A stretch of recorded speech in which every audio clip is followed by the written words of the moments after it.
back. His target is the city of Kadesh. Ramses rode in on his chariot with 4 divisions of 20,000 men ready to dominate and kill Mutwalli. However, the Hittites already knew of the incoming Egyptian invasion through espionage. They fortified their city with 40,000 of his own men. A war was about to commence. Ramses decided to split up his divisions to force Mutwalli out, but yet Mutwalli never did.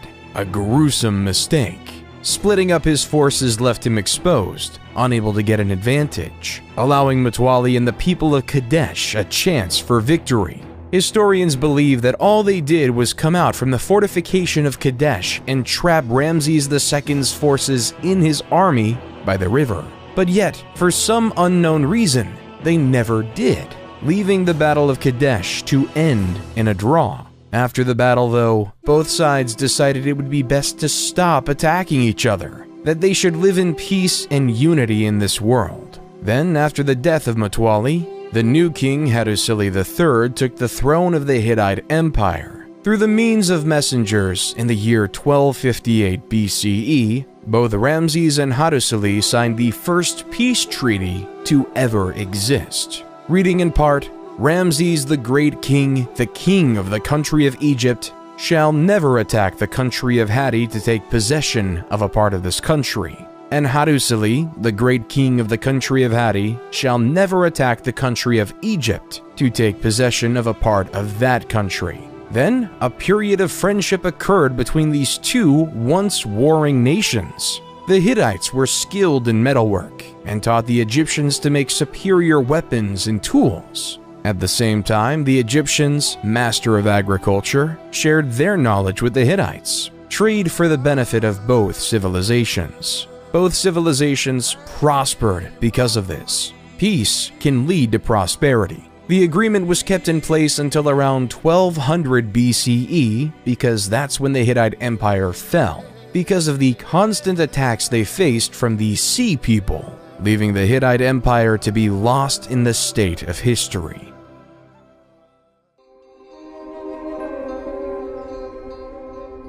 While on a continent far away, the first civilization in the Americas was taking foot in modern-day Mexico. The Olmec civilization, 1200 BCE to 400 BCE, is often considered the mother civilization of Native American civilizations. However, sadly though, not much is known about them, mainly due to their writing in a hieroglyph historians still can't decipher. One of the few remains we have are these 17 colossal stone heads. In Mesoamerican culture, there is this belief that the head alone could contain an individual's emotion, experience, and soul. We may not know their leaders' names like of other civilizations, like Ramses and Hammurabi. When looking through the eyes of a stone head, we can still feel their presence. And in some ways, they remain immortal, enshrined in history, for one day we may learn who they are.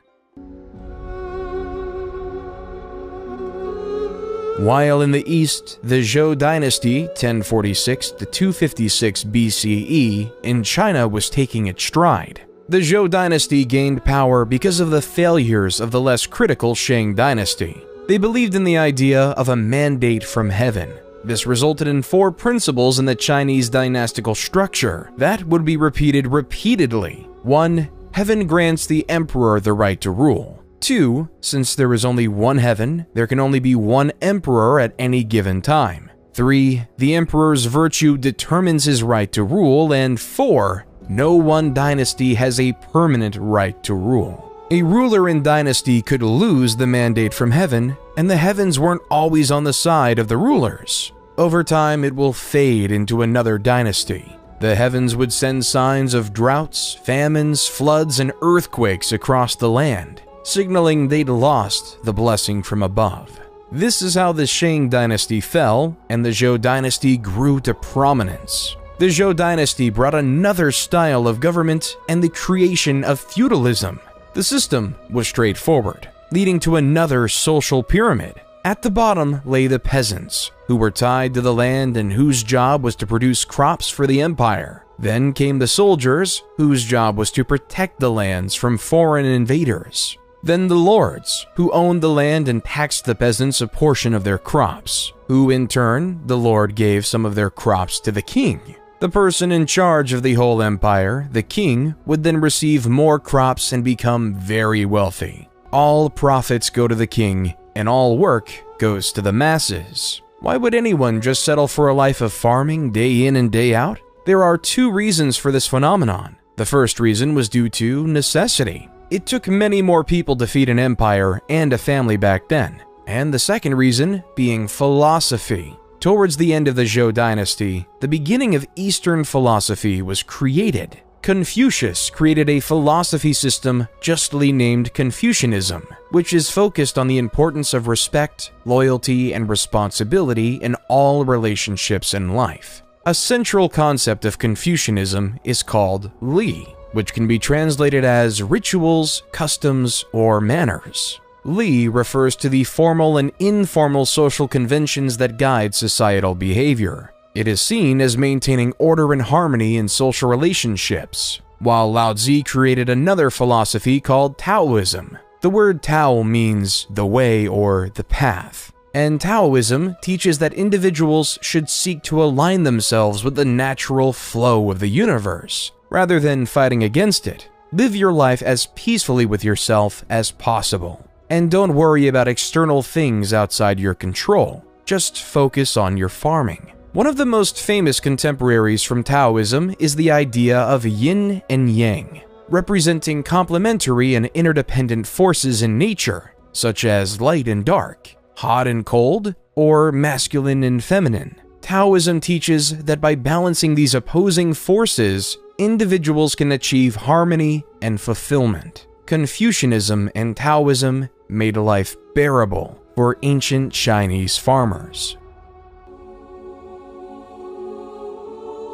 But as time progressed, the city-states that occupied ancient Greece grew. Around 800 BCE, the Greek city started to realize that the land they occupied was practically infertile, so to produce an essential staple of grain, they had to import it. Hence why the Greek states had to colonize the world around them. The city-state Miletus, at its height, had over 90 colonies throughout Europe, producing food for the Greeks. At its height, the Greek had set up colonies from modern-day Marseille in France to Rostov-on-Don in Russia. One of these new emerging city-states was Rome. As legend has it, Romulus and Remus were twin brothers abandoned by their parents and placed into the river Tibet. As the basket floated across the river, a female wolf discovered the two orphans and nursed them back to health. When Romulus and Remus became adults, they decided to find a city where the wolf rescued them. However, this created turmoil as both brothers wanted the site to be named after themselves. As Romulus and Remus fought relentlessly, eventually Romulus came up with the final blow and killed Remus, creating Rome in 753 BC.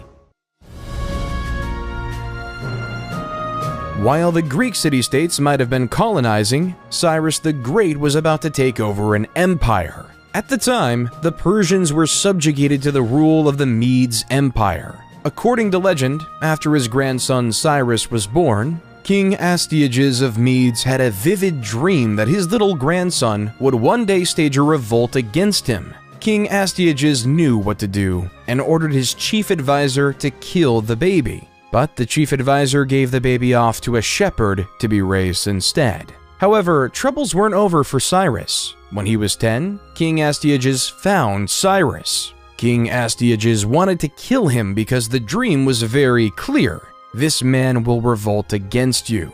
Yet, against his better senses, Cyrus was allowed to live. King Astyages' biggest mistake.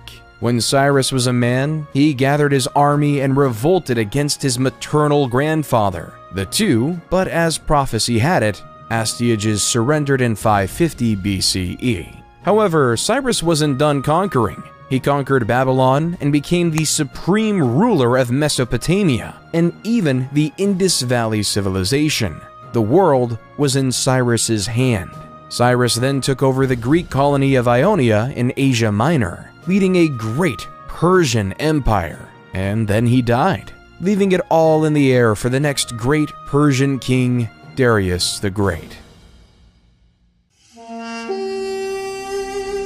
While back in Greece, various city-states started to gain power, but two were at the forefront: Sparta and Athens. Sparta was a military powerhouse. The famous Spartans believed everything should focus on physical strength and war. When a new young Spartan was born, it would be slaughtered if it didn't look healthy. Boys were taken from their families at a young age and were trained to become soldiers. The brutal training included physical conditioning, weapons training, and harsh living conditions. The entire life of a Spartan was to win a war. Their society reflects it with three main groups. The ruling class consisted of aristocrats who held political power, the free non-citizens who were not allowed to participate in government but were still expected to serve in the military, and the helots, a group of enslaved people that provided labor for the Spartan state. Life in Sparta was harsh, brutal, and militaristic. While their neighbors up north were experimenting with this idea of democracy, Athenian democracy was a highly complicated mess. There were two branches, the Council of 500 and the Assembly. The Council of 500 was selected randomly by a process known as sortition. Athens itself was made up of 10 different tribes. Each tribe was responsible for providing 50 citizens to serve for 1 year in the Council of 500 via random selection. Each eligible citizen would be given a personalized token. Those tokens were inserted into a particular machine called a clariturion.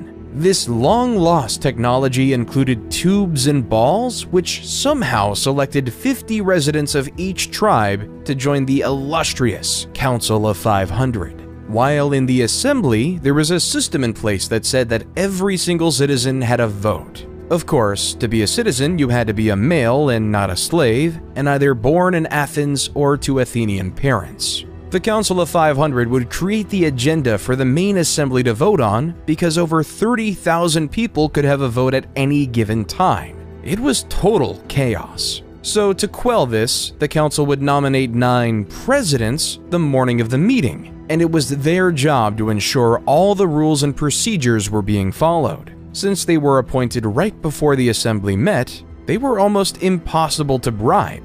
Somehow, the assembly would loudly vote on whether a bill would pass. They would vote on matters like appointing generals, various laws, and other government bureaucracy. However, not everyone liked this Athenian democracy. The famous Greek philosopher Plato thought the idea was barbaric. In Book 6 of his seminal book, The Republic, Plato writes, "The true navigator must study the seasons of the year, the sky, the stars, the winds, and all the other subjects appropriate to his profession if he is really fit to control the ship.